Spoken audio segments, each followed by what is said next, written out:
Today, we announce a winner.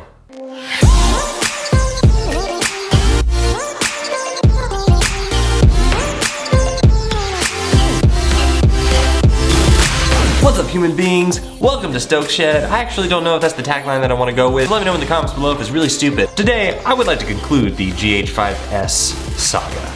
I've made a bunch of videos about this, partly because it reflected my own internal strife, my own struggle. I was worried. I was so worried about choosing the wrong camera, and I had to choose. I had to come up with something before I left for a big project. And so, without any further ado, I would like to get into which camera I chose and why. Actually, there is a little bit further ado because I do want to talk about one thing. And it is a dirty word here. It's actually become a dirty word to me because of all of the deciding process that I've gone through. I don't know if you can read that, but that says comparison. I watched so many camera comparison videos. Is this feature, is this lens, is this body the best? And I really quickly want to encourage you that you're not going to make the wrong choice. In this day and age, like with all of the choices that are available to you, there are so many amazing cameras. You can't be worried about which one is the best camera. You just need to buy the one that is best for you. Stop looking for what the best camera on the market is and look for what serves your needs the best. And so, anyway, without any further ado, the camera that I chose is this one, the Panasonic GH5. This was the one that ticked off all the right boxes. And I know it's not like the newest camera out there. It's been around for like a year now. But pound for pound and dollar for dollar, this camera does all of the things that I need it to for my work and my style. And there are three basic qualifications that this camera met that none of the other cameras met. Not the GH5s, not the A7RIII, not the 6DMkII, only this one. And here they are. One is price.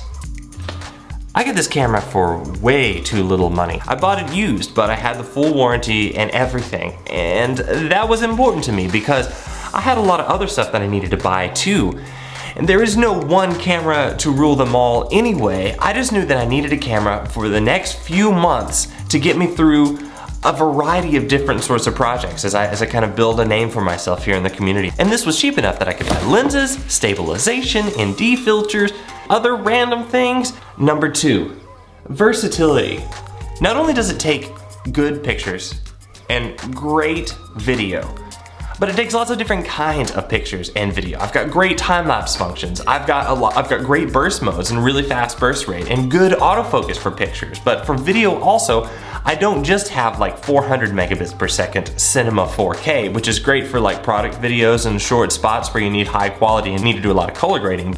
But it's also really important that it also has the lower bitrate options for when you have to compile lots and lots of footage for, say, like documentary sorts of shoots.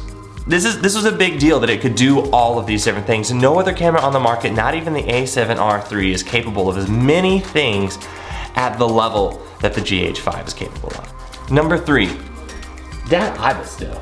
Seriously, everybody was saying that once you've tried a great stabilizer in a camera, then you'll never want to go back. And I totally understand that now because this thing shoots such smooth footage that literally if I have to just like pull my camera out of my backpack to catch a shot and I need it to be stable, I need it to be a good shot. For instance, I'm thinking about like interviews on the street and stuff like that. I can stand and hold my camera and it be almost as steady as if I were using a tripod. It's magical. I chose the GH5 not because the GH5s, Canon 6DMkII, or the A7RIII are bad cameras. They're not. In fact, every single one of them is an amazing camera, but they all have different niches. The 6DMkII is definitely a photographer's camera first. And though the autofocus is incredible, I found that there were a lot of other things that were important to me that it just couldn't offer, so that was out. The GH5s, amazing camera for what it is and for the price that it is, but it's a niche camera. I probably will own a GH5s before the end of the year because it's an amazing complement to this one. But it's not the right first camera for a production company. And three, the A7RIII, man, that is a beauty. But right now, switching over to Sony would just be too expensive. And having a flip out screen is a way bigger deal than I thought it would be. It's a really big deal to have a flip out screen. And also, not having higher bitrate video is is a big deal. It's not just for the nerds. It's for the people who need to make money and get the shot the first time. Having that latitude for color correction is important because it's the difference between I can use this is okay, or I'm about to lose money. That's kind of my 2 cents on that. And maybe that's just because I'm bad at this. But that's it. I chose the GH5 and I'm really happy with my choice. It just is so many levels higher than the GH4, it's unbelievable. But I guess any of these cameras would have been. So honestly, if I had bought something else, I probably wouldn't know the difference anyhow. I'd just be happy to have something that I can use to tell stories. And that's really what it is, man. Instead of watching videos about which camera is best, just go out and make another story. Get inspired and put something good into the world today. And that's where I'm gonna leave you. I'm about to leave for Mexico. I'm gonna be there for a week. I'm not exactly sure what the internet situation is going to be, but I'm gonna be posting to Instagram hopefully a couple of times a day, and you can find that here. This is my Instagram. I'm gonna be trying to make sure that I'm giving you guys lots of content and really beautiful images from where we'll be, because I think it's gonna be awesome. Anyway, yeah, that's the end.